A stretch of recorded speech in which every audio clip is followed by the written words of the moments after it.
At 2 a.m., the quiet of my room was shattered by the ringing of my phone on the bedside table. The screen illuminated with the name Amy, prompting concern at such an untimely call. Swiftly, I answered, "Hello, Amy." However, the voice on the other end belonged not to my daughter Amy, but to Lily. Her tremulous words conveyed distress. "Mom's crying, please help. Dad hit Mom and left." Alarmed and confused, I hastily dressed and headed to my car. Upon entering their living room, I found Amy on the floor, tearful. Lily, who had tried to hold back her tears over the phone, was now sobbing uncontrollably as she opened the door for me. In an attempt to reassure, Amy said, "It's nothing serious." Her cheek bore signs of a recent altercation. Curious about the situation, I listened to Amy's account, feeling a chill down my spine. Holding Lily close and stroking her head, I gently spoke, "The next one who's going to be on the floor crying will be John. Allow me to introduce myself. Michelle, 57 years old, a widow for 2 years, and now living alone. My joys in life include visiting my daughter and son-in-law, a 30-minute drive away, watching my 4-year-old granddaughter Lily grow up, and engaging in stock trading, something my late husband taught me. As I trade, I often consult my husband in my heart, seeking advice on whether to sell or wait. Strangely, following his guidance often leads to profitable outcomes. My daughter Amy, 29, got married 5 years ago, and since Lily's birth, she's been a stay-at-home mother while her husband John, a salesman, struggles financially. Contrary to my initial belief, salesmen aren't as well paid as I thought. John's income is meager, and Amy, trying to balance childcare, household chores, and writing, faces challenges. Despite her efforts, she only manages to earn around $300 a month. John's stringent standards for cleanliness and cooking make things even more difficult.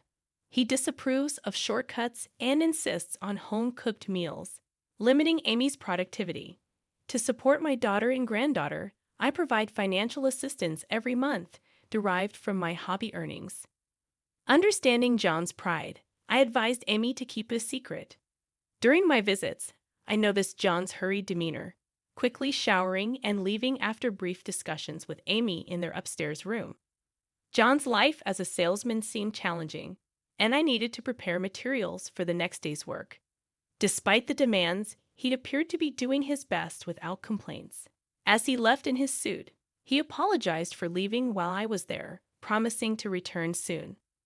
Observing John's departure, I expressed concern, murmuring to myself, "I worried he's going to wear himself out."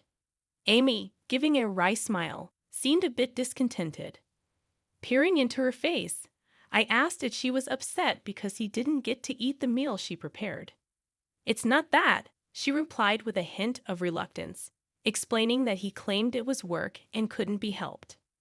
I'd offered a solution, suggesting that if both her parents were busy and she felt lonely, she could call me. I set up Amy's phone so Lily could easily call me, reassuring her that I could be someone for her to talk to when feeling lonely. Little did I expect this to become useful in such an unexpected way. At 2 a.m., my bedside phone rang, and in my groggy state, I searched for it. Seeing Amy's name lit up, I worried that something might have happened and quickly answered. "Hello," I greeted, but it wasn't my daughter Amy on the line. "Grandma, Mom's crying, help." Lily's voice, on the verge of tears, desperately reached out to me. Confused, I didn't know how to respond when Lily informed me that Dad hit Mom and left. Changing quickly, I jumped into my car and arrived at their house. Lily, who had tried to hold back her tears over the phone, now had red eyes and nose from crying. I patted Lily's head and, with her hiccuping behind me, walked down the hallway. Entering the living room, I found Amy slouched on the floor, crying with disheveled hair and one hand covering her face. The distress not only unsettled Lily, but also deeply disturbed me. Giving her a gentle shake, I asked, "Amy, what happened?" She looked up startled, revealing a troubling situation that demanded immediate attention. "And Mom," Amy murmured, looking dazed, seemingly not understanding why I was there. "Where did he hit you?" "Show me." I gently moved her hand away. The cheek she had been covering was red and swollen. Amy let out a whimper and covered it again. It was just a slap. It's not a big deal, she said, her voice trembling as she tried to downplay it. I couldn't possibly believe it wasn't a big deal. Even if it was just a marital spat, I couldn't fathom that he would hit her hard enough to cause that kind of swelling. What happened? I wet a towel and pressed it to Amy's face. Well, I never told you before, Mom, but it seems like John's been cheating.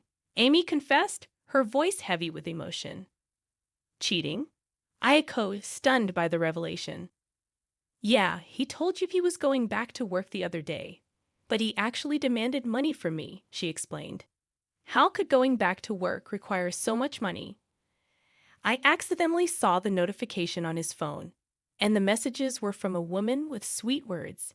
He's demanded money several times before, that's why I refused today. And then he hit you? I asked, horrified. Yes, and he almost hit Lily too when she tried to stop him. I stepped in, and in the end, he took money from my purse and left. Amy recounted, her voice trembling with fear and anger. Listening to Amy's story, I felt a chill run through my heart as my eyes widened in shock. What shocked me the most was that John tried to hit Lily. I've been wondering if I can continue living with a man like that. Amy confessed, her voice heavy with uncertainty. Lily, clutching my sleeve tightly, suddenly burst into tears, probably recalling the traumatic moment. I was livid. Cheating was one thing, but laying a hand on family was downright despicable. I wanted to shout at him, to ask him if it wasn't a father's duty to protect his family. But preaching to him wouldn't make a dent. If a lecture could reform him, he would have come to his senses the moment he tried to hit Lily and would already be showing remorse. Holding a sobbing Lily close and stroking her head, I said calmly, next time, it's going to be John who's crying on the floor. What? Amy looked at me anxiously. Can you stay with John a bit longer? I'll move in with you. We'll buy a voice recorder and record all your conversations with him, I suggested. But what if he demands money again? He might try to hit Lily, Amy worried. We'll record it when he asks for money. It's okay to give him the money. I'll always be with Lily. We need to gather evidence after all. As long as Lily's safe, I'm okay with it. I reassured her. Amy nodded with the determined face of a mother. Then I took a picture of Amy's face with my smartphone. The swelling would serve as evidence. The next day, I packed up my things and went over to Amy and her family's house. It seems Amy isn't feeling too well, so I'm going to stay for a while and help with household chores and take care of Lily, I announced. At my sudden arrival, John looked surprised and had a guilty expression on his face. We can't trouble you like this, Michelle. I can help around the house and with Lily, he said, his charming nature typical of a salesman. I suppose Lily's quite active, you know. I'd hate to see you get worn out. John expressed genuine concern. That's okay. What I'm really worried about is whether the lunch I make will be enough for you. But keep it a secret from Amy. If you're still hungry, use this to buy something. I discreetly handed John $200.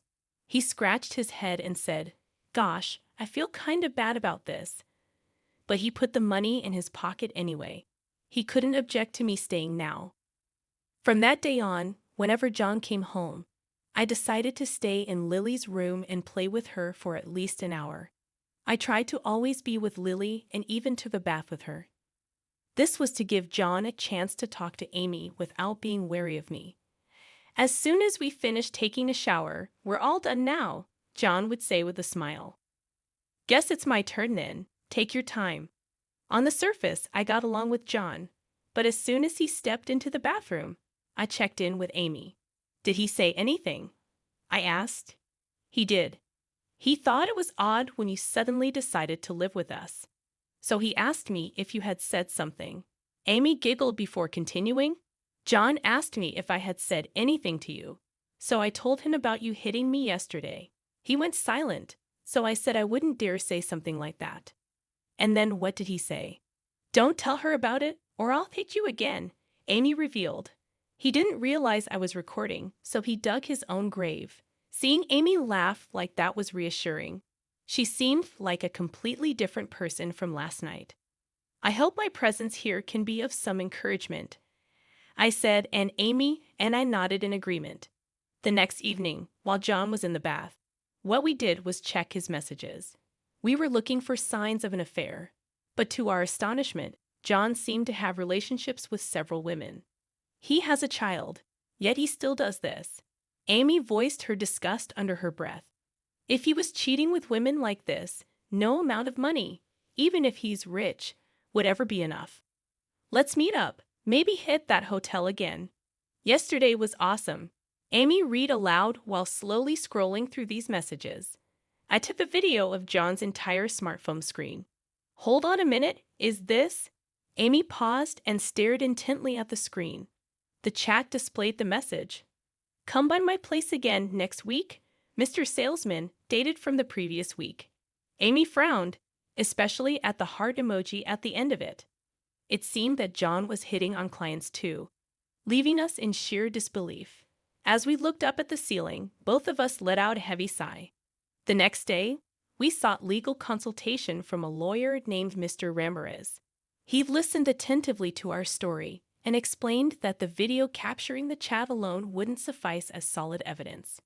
Mr. Ramirez advised us to gather pictures of them entering the hotel together, hotel receipts, or credit card statements, pointing to the message that read, "Come by my place again next week, Mr. Salesman." I paused the video we were watching and inquired, "So next week means this week, right? We might still catch them." Deciding to take immediate action, we hired a private investigator, PI, and tasked him with investigating John's activities during work hours, including the time spent at clients' places. 3 days later, the PI provided a detailed report, and we nodded in satisfaction, appreciating his efforts. "Fantastic! Keep up the good work," we told the PI. Armed with evidence of John's infidelity, we began planning a trap for him at home. I withdrew $50,000, some of the money I had earned from stocks, and placed it in a dresser on the second floor of Amy's house, the same guest room where I had been staying. While John was at work during the day, we had been moving our clothes and personal items to my house, preparing for a quick move. The dresser was practically empty already, making the neatly bundled $10,000 bills with bands stand out. We considered that John might have already run out of the $200 I gave him the other day. That dresser was practically empty already. While John was at work during the day, we had been moving our clothes and personal items to my house, readying ourselves for a quick move. With the drawers being empty, the money will certainly stand out. Neatly bundled $10,000 bills with bands will surely catch John's eye, I explained to Amy. I gave John $200 the other day. How long do you think that'll last him? I asked. Amy replied with a tilt of her head. It varies when he asks, but if he thinks you have money too, he might have already run out. Well, the timing might be just right then, I mused as we quietly closed the drawer with the $50,000. That night, as usual, I took a bath with Lily. Just as I began to undress, my phone rang. It was a call from Amy. I had asked her to call me if John ever asked her for money. Telling Lily to wait a moment, I tiptoed up the stairs outside the room I was staying in and eavesdropped. Money again? What are you spending it all on? Shut up, your mom might hear. Just give it to me. You gonna hit me again? If you don't want to be hit, hand over the money. I'm in a hurry, I heard John demanding, followed by a sigh from Amy and the sound of the drawer opening. What though? Why do you have so much cash? I heard John exclaim just as the drawer closed. Swiftly, I slid the room's door open. I'm sorry, Amy John. I was about to take a bath but felt dizzy. Could I lie down for a bit? Are you okay, Mom? I requested, lying down. Amy immediately put a blanket over me, and even the usually smug John clicked his tongue softly and left the room without a word. After a while, I heard John leaving through the front door. We need to hurry, I whispered to Amy. We gathered the money from the dresser, took our belongings, and left Amy's house. The next day, John received a call from Mr. Ramirez, the lawyer. A date was set, and with Mr. Ramirez present, the divorce discussions began. I dialed up John's office and identified myself as his mother-in-law, requesting to speak with the manager. After conveying the matter, I asked them to keep quiet about the conversation until the designated day and hung up. Everything was set. On the day of the discussion, John visited my house. I had told Lily to stay upstairs and not come down. John didn't hide his discontented face, and without greeting me, faced Amy and heavily sat down on the couch. Mr. Ramirez greeted him, handed over his business card, and John hesitated for a moment before nodding in acknowledgement. "So what's this about you wanting a divorce?" John bluntly asked Amy. "Yes, I want a divorce. Also, I like alimony for abuse and child support," Amy asserted. "What? Are you kidding me? You leave the house saying you want a divorce out of the blue. And now you want alimony and child support?" "Mr. Ramirez, she's the one causing all this trouble," John claimed, banging the table and glaring at Amy, turning a frustrated face to Mr. Ramirez. "I have evidence of you cheating and also of the physical abuse," Amy calmly replied. She placed a photo on the table, taken by a private investigator, showing John and another woman exiting a hotel. Following that, I played an audio recording taken on my phone where John admitted to the violence. "Hey, you tricked me, huh? Recording sneaky stuff like this, huh?" John raised his voice, attempting to grab Amy's collar. Both Mr. Ramirez and I stepped in to stop him, and after Mr. Ramirez's stern words, John calmed down and settled back into his seat. While trying to listen to both parties, if this settlement doesn't proceed, Amy is considering filing for divorce or suing. She seems to have her evidence in order and doesn't seem to be backing down. Mr. Ramirez subtly urged John to be reasonable. Lost in thought, John finally spoke up loudly, saying, "But even if it was me who cheated, I still have the right to claim a share of the assets that Amy has, right?" "Yes, if you make the claim," replied Mr. Ramirez. "Then I'm claiming." "Too bad, Amy. I don't have any assets left."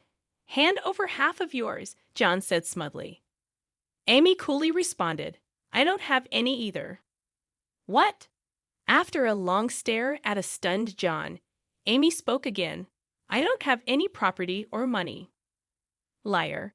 There was $50,000 in that drawer." "Oh, that's mine." Upon hearing my words, John exclaimed, "What? You see, my mom has been helping me out every month. Even the money I gave to you was from her support. If you divorce Amy, I don't see any reason to help you anymore. In fact, I feel like pressing charges for you hitting my precious daughter." John turned pale, and unfortunately, it seemed more like the shock of not getting any money rather than my words that got to him. But we weren't about to let it end there. Amy placed several more photographs on the table showing John visiting a house while on a sales call. "You were there for an hour and a half.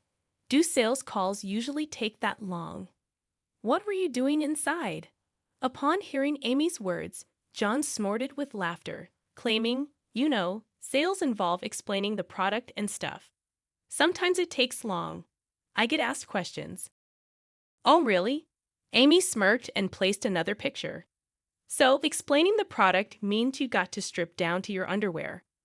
Must have been a heck of an explanation." In that picture, John stood by the window shirtless, and through the sheer curtain, a woman in lingerie hugging John was clearly visible. "Ugh," John choked on his words, and Amy placed a sheet of A4 paper. "I had a detective keep an investigation going. This is a list of your mistresses. Compare this to your company's client list, and we'll know just how many customers you've been involved with." By now, John was rendered speechless. Just then, the doorbell rang, and I stood up, saying, "Perfect timing." Hearing my words, John whispered, "No way." I thanked the person at the door and led them to the living room. Seeing the person, John screamed in horror, "Boss." Clutching the photos and list from the table to his chest, John cowered on the carpeted floor, apologizing, "I'm so sorry. I'll pay alimony, child support, anything. Please forgive me." Amy and I exchanged glances inside. "It's a shame, but you're too late. We've already made copies of everything, I said. Amy and I presented the photos and list to the boss. As the boss went through them, one by one, speechless, only John's sobbing echoed throughout the room. Unsurprisingly, John got fired. Moreover, he launched a claim for damages for the cancellation of contracts by the company. The mistresses, too, are playing innocent, claiming they were tricked, seduced, or even forced by John alone. It's karma, I think. Of course, Amy's going after him for every penny in alimony and child support. Using Mr. Ramirez as her representative, John couldn't pay everything he owed, and not even his rent. Rumor has it he was evicted from his home. Come to think of it, Amy mentioned seeing him doing some unfamiliar road construction work. He looked like he was about to cry as his younger co-workers yelled at him. As for us, the three of us live happily in my house. Amy started working, and I look after Lily. But I don't find it hard at all. On the contrary, every day is fulfilling. Even though we live together, sometimes Lily calls with Amy's cell phone, saying, "Love you, Grandma." Hearing that cheerful voice always warms my heart.